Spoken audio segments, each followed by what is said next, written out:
Guys, buat lo semua yang belum kesampaian ya untuk ngebeli Asus ROG 9 dan juga 9 Pro karena budgetnya masih kurang guys, handphone ini bisa jadi solusinya. Ini adalah adik dari Asus ROG 9 dan juga 9 Pro. Ini adalah Asus ROG 9 FE. Gak usah lama-lama guys, semenarik apa handphone ini, langsung aja kita unboxing bro.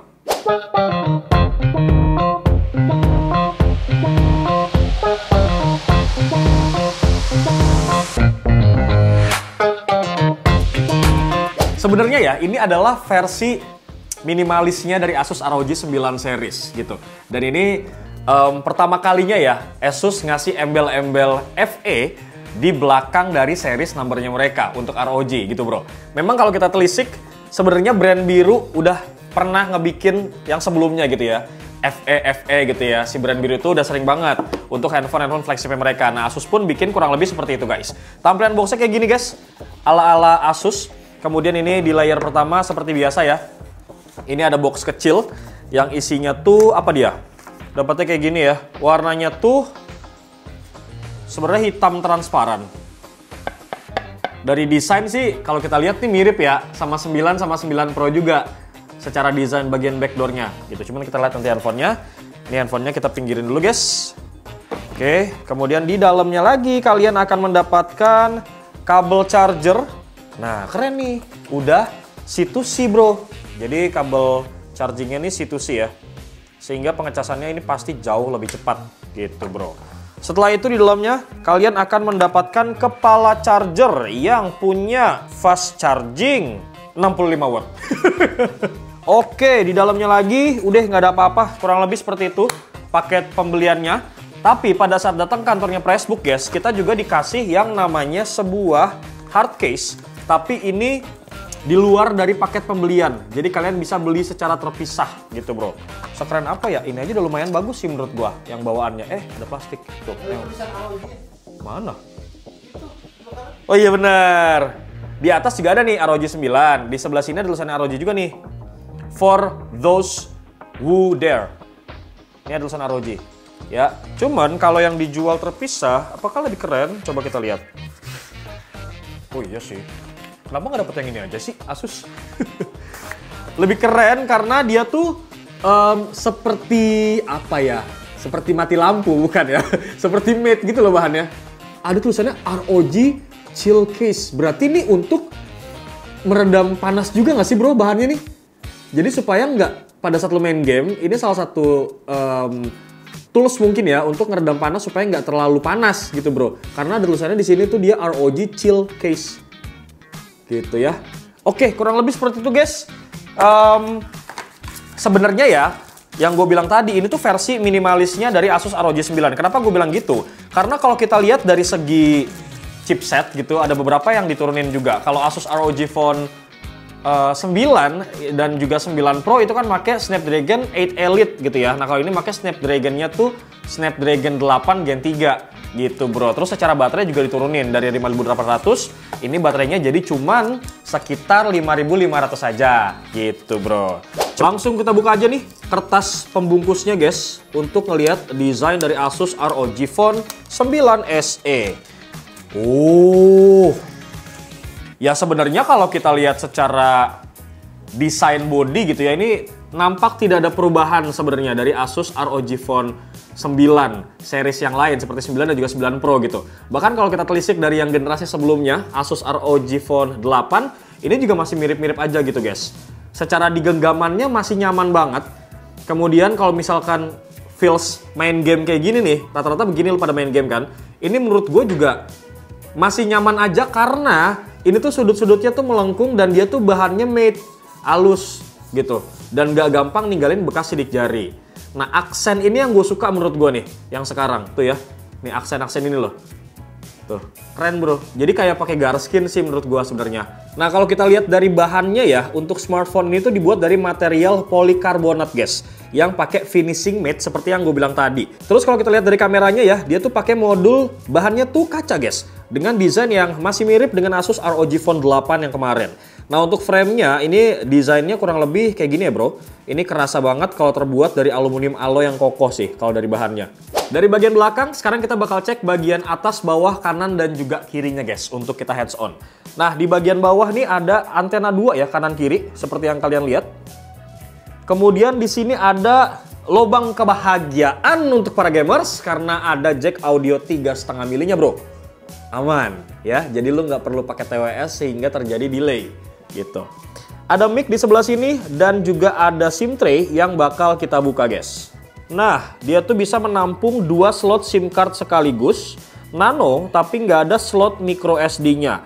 Jadi kalau internal storage-nya serasa kurang, lo harus beli yang namanya Cloud atau Google Drive. Nah, di bagian sini ada port untuk charging ya, USB Type-C. Geser ke bagian samping guys, di sini ada yang menarik karena jumlah antenanya semakin banyak. Kalau di bawah ada 2, di sini ada 4 di bagian sampingnya. 1, 2, 3, 4 antena. Including sama port untuk USB Type-C juga, yang mana ini fungsinya sebenarnya biasanya dipakai untuk kipas.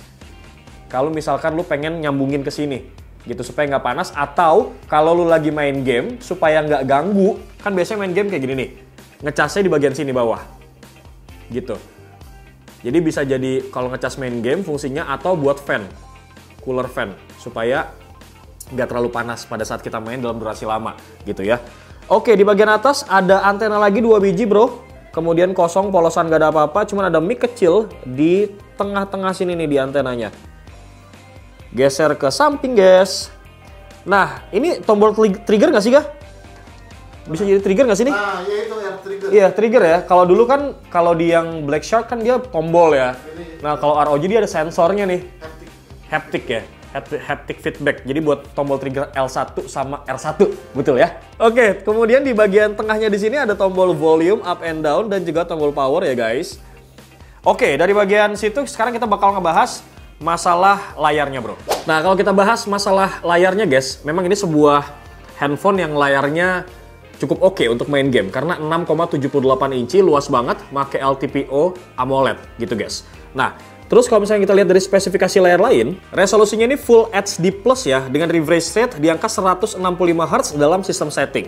Tapi kalau misalkan dalam game mode Genie, ini refresh rate-nya tuh bisa ditingkatin, jadi 185 Hz. Nggak cuma itu aja guys, dia tuh tingkat kecerahannya nyampe 2500 nits, sama udah dilindungin sama Corning Gorilla Glass Victus 2 pada bagian layarnya nih. Kemudian di bagian atas, kalau misalkan lu lihat, ini terdapat kamera selfie ya, yang punya resolusi 32 megapiksel, yang ditempatkan di tengah-tengah berbentuk punch hole bro. Lanjut kita bakal bahas masalah chipsetnya guys. Ini gue udah masuk ke bagian setting, dan seperti yang sudah gue mention di awal ya, kalau ada penurunan untuk seri yang FE ini dari Asus ROG Phone 9 dan juga 9 Pro. Kalau 9 dan 9 Pro pakai Snapdragon 8 Elite yang performanya udah gila banget. Nah untuk yang FE ini guys, dia tuh pakai Snapdragon 8 Gen 3 seperti yang lu lihat. RAM-nya 12 GB.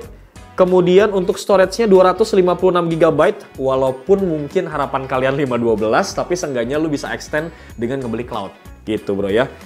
Lanjut lagi, Android versionnya pakai Android 15 ya guys. Nah ini seperti yang gue bilang, layarnya pakai AMOLED, refresh rate bisa mentok 185 Hz. Terus dia ada stereo speakernya juga bro, dengan baterai yang diturunkan dari seri 9 dan 9 Pro. Ini sekarang baterainya untuk yang 9 FE ROG-nya di angka 5500. Turunnya sekitar 300 mAh dari abang-abangnya.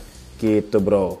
Nah dengan padu padan spek yang tadi guys, dia tuh bisa ngasilin skor Antutu yang gede banget. Masih di angka 2 jutaan poin bro. Dan untuk uji 3D Mark Wildlife Stress ya, ini udah gue tes juga. Dia tuh bisa ngedapetin skor segini nih. Nah itu tadi dari skornya guys. Dan seperti yang kita tahu ya, kalau ROG Phone tuh punya fitur yang bisa ningkatin performanya, khususnya tuh buat gaming. Nah buat yang belum tahu, namanya tuh adalah X Mode. Selain X Mode, ada juga beberapa mode lain kayak misalkan Dynamic dan juga Ultra Durable bro. Nah semua itu bisa kalian atur di aplikasi Armoury Create ini bro. Oke guys, sekarang kita lanjut untuk ke pengujiannya, yang mana gue bakal main Genshin Impact. Dan ternyata untuk settingan defaultnya guys, si Asus ROG Phone 9 FE ini, dia tuh ada di high dengan frame rate-nya di angka 30 fps. Tapi ini gue ngujinya main di settingan yang tertinggi aja guys. Kita naikin di highest, FPS-nya kita pakai di 60 fps. Nah ini pas gue main guys, ternyata emang dia tuh bisa banget menjalankan dengan lancar pada saat gameplaynya gitu. Nggak ada stuttering sama sekali dan gue mainin kurang lebih ini udah 15 menitan lah. Bahkan FPS-nya guys, ini nggak turun dari 60 FPS tuh lo lihat. Kemudian kalau kita cek suhunya, ini nggak ada peningkatan yang berarti ya, asalkan kalian tuh ya mainnya di ruangan ber-AC ya bro. Selain itu kalau misalkan buat main game Wuthering Waves, ini juga bisa berjalan dengan lancar ya bro. Settingan grafisnya nih, gue setting di rata kanan semua. Selama gue main sih ini bener-bener cepet ya guys, dari mulai mode farming ataupun mode war ini aman banget intinya. Lanjut, sekarang kita bakal ngebahas masalah fitur menarik yang ada di Asus ROG Phone 9 FE. Salah satunya adalah fitur Anime Vision. Kalau lu lihat, di sini ada lampu-lampunya yang bisa berubah guys. Dia tuh memang bisa nampilin LED light ya pada bagian back covernya. Nah kalian juga bisa nih atur di aplikasi yang namanya Armoury Crate sesuai dengan kemauan kalian. Gak cuma itu ya, ada juga nih air trigger yang bisa kalian pakai buat tombol tambahan saat kalian main game. Seperti yang gue bilang tadi bro. Terakhir yang bakal gue bahas adalah masalah kameranya guys. Memang kalau kita lihat dari modulnya, ini tidak ada perubahan ya dari pendahulunya gitu guys ya. Cuman kalau kita lihat dari setupnya, dia tuh punya 3 kamera guys, yang mana resolusi main kameranya itu punya resolusi 50 megapiksel.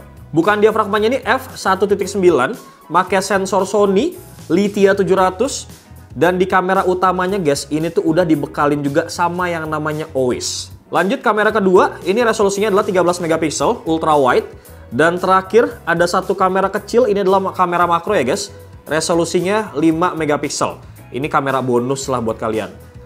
Sedangkan kalau kita cek di mode videonya, ini tuh bisa ngerekam sampai 8K, 24 FPS.